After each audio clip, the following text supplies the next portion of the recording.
Arguing is one of the best ways to get across emotion.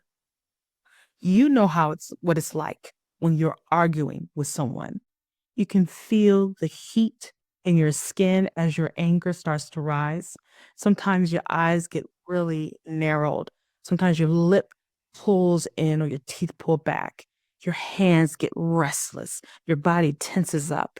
And you have thoughts of wanting to go across the room at this person you're arguing with. That's how you tell emotion, with every part of you inside. And I want to give you a resource that helps you tell emotion well. Hi, well. Hi, I'm Parker J. Cole, and I have been writing since 2011. I've been writing primarily historical romance, but I also write other things. And I just want to share with you my writerly thoughts and things I have learned over the course of my career. Emotion is a biggie for me. I love books that immerse you in the character's emotions about a thing because emotions, even though they are part of reality, they aren't always reflective of that reality. We know that for a fact. We sometimes may feel as if we are a failure, but we understand that feeling of failure is simply that a feeling. And then what I would suggest you do if you're having one of those days, you call a good friend and say, "Hey, am I a failure?" And your good friend says, "Of course not." Or, "Man, what are you talking about? You're not a failure." And even if you failed at something, guess what, dear viewer? That is not the end. Churchill said failure is not final. Failure is not final and success is not. No, let me back up. Success is not final and failure is not fatal. It's the courage to succeed that matters. So whether you failed at something, just pick yourself back up and try it again. If you succeed at something, keep pushing forward, right? So emotion is what sometimes gives us these things to keep moving forward. If we feel like a failure, that if you feel like a failure or that character feels like a failure, what are they going to do? Are they going to wallow in that feeling, or are they going to say, "You know what? I want to pick myself up and keep pushing forward"? One of the best resources that will help you really pack an emphasis on showing emotion with your characters is the Emotion Thesaurus. The Emotion Thesaurus is available on Amazon.com. You can get it in Kindle and you can also get it in paperback. I've seen some author friends get it in paperback because they want to have the actual book in their hands, a giant workbook too. I have it on Kindle because I'm always on my computer. However, when you are showing emotion, you have to do more than say, as I said in my last video, tell the emotion. He was angry.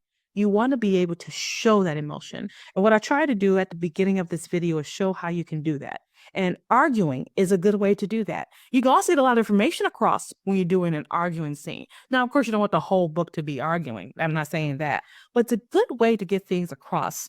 So let's imagine an imaginary couple, a husband and wife who are arguing because the husband has found out that his wife is gambling their savings.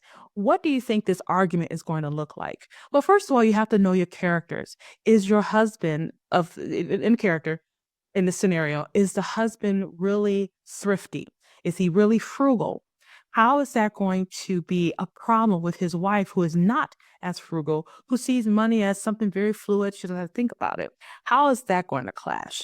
And then how are you going to build that argument scene? I'm using an argument scene, but you could use any emotion, whether it's sadness or crying. You can use any emotion to build this out. I'm using argument because, again, a lot of information comes out when you're arguing. So if you have this imaginary husband who has looked into his account, he's about to make a big purchase for something that they need for the house. And he looks in and he discovers that $10,000 is missing. What's the first thing he's going to feel? You're not going to say he was shocked. He was shocked. You could say that. That may be okay, but is the reader going to feel his shock? So in the Emotion Thesaurus, you can go to the entry that says shock. It gives you a definition of what shock is. It's also going to tell you what physical expressions of shock are. For example, when he goes to the computer, he opens up the account and he sees that $10,000 is missing from the account. The first thing he may do is go, "What the?" Or he may go, or he may just start staring and get confused. He may even like freeze up for a second. You know, sometimes he says, you know how you hear that feeling, your heart jumped down or your heart fell to his feet because they're shocked. They are literally shocked, but you want to show that emotion. So you want to say his fingers went numb. Whatever those entries are for physical tells of emotion, you can use that to immerse your writing. Okay. So he's shocked. And then after he goes from being shocked and he gets over that, because it takes a little time to kind of transition from one emotion to the next, he's going to get what? Confused. Where did $10,000 go? So in the Emotion Thesaurus, you can go to the label confusion. It's going to give you the definition. And then what are the physical manifestations, if you will, of confusion? And when people are confused, they go, huh?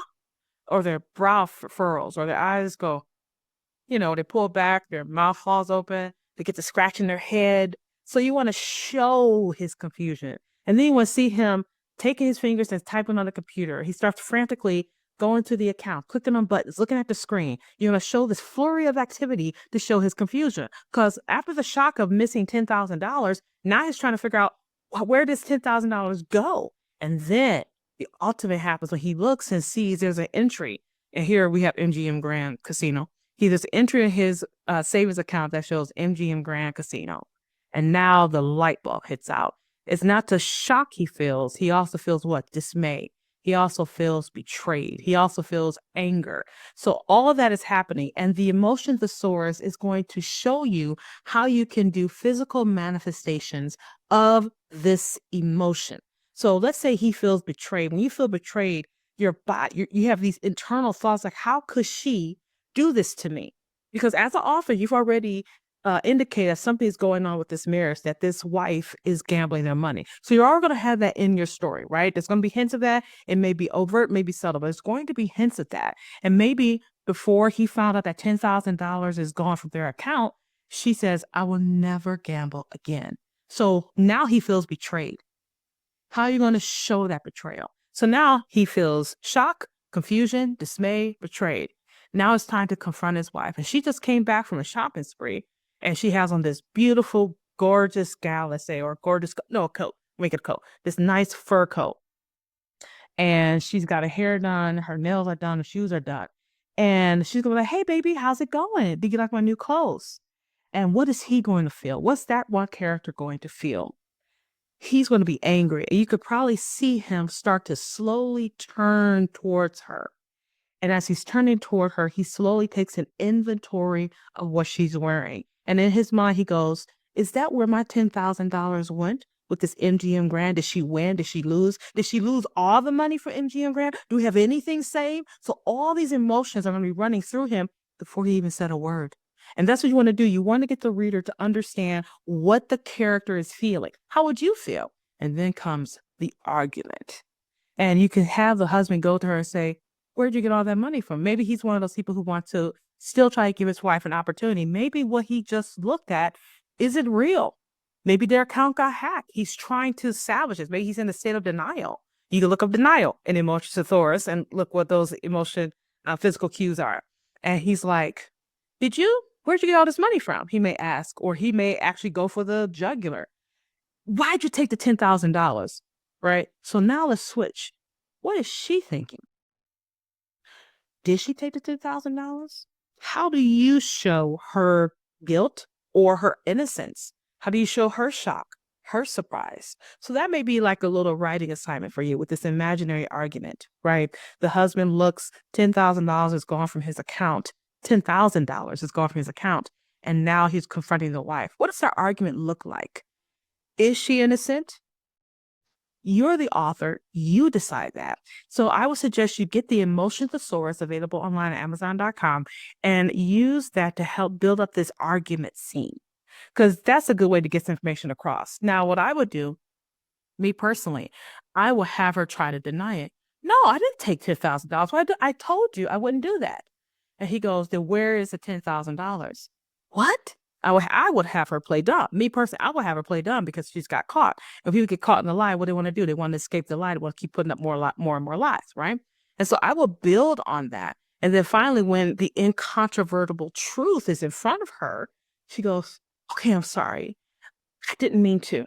And now the argument comes up and he says, I have been with you for X number of years. And you know what I'm trying to do with that money. And was your gambling habit more important than that? You see what I'm saying? And then start to build from that. And then she says, well, you never want to spend any money. You never want to do anything. We always have to save for the future. What about now, Frank? What about now? He could go, Francesca, we're trying to save for our house. We can't save for our house, and you're going down to the casino spending the money. Well, you never cared about spending the money. You always want to save it, and save it for what? We have to live our lives now, Frank. Frank, we have to live our lives today, right now. What's wrong with my fur coat? He says, do you want to be homeless? We're not going to be homeless. It's only $10,000 and you have $1 million in the account. How does that change the story? See what I'm saying? So you can really do something with this argument. So I didn't intend on giving a writing prompt when I started this video. And what I just did right now, where I'm enacting the argument, I literally do that for real. Like, I'll go into my bathroom. I usually do my argument scenes in the bathroom, and I'll go back and forth with that. I immerse myself. So what do you think? You want to learn how to share emotion and tell emotion? Go ahead and get the Emotion Thesaurus. It's a great resource. And as a side note, I have a friend of mine who is neurodivergent. He's a scientist who's also a writer, and he's neurodivergent. And he comes to me sometimes because he has difficulty with writing interpersonal scenes like that. So I told him to do an argument, and that seemed to help. And I'm not neurodivergent, so I don't know how that affects writing. Maybe one day in the future I'll get someone who is neurodivergent who could help us understand how to write as a neurodivergent author, but that's for later. But I hope you enjoyed this episode of Parker's Writerly Thoughts. Make sure you like and subscribe and follow, and I'll see you again next time.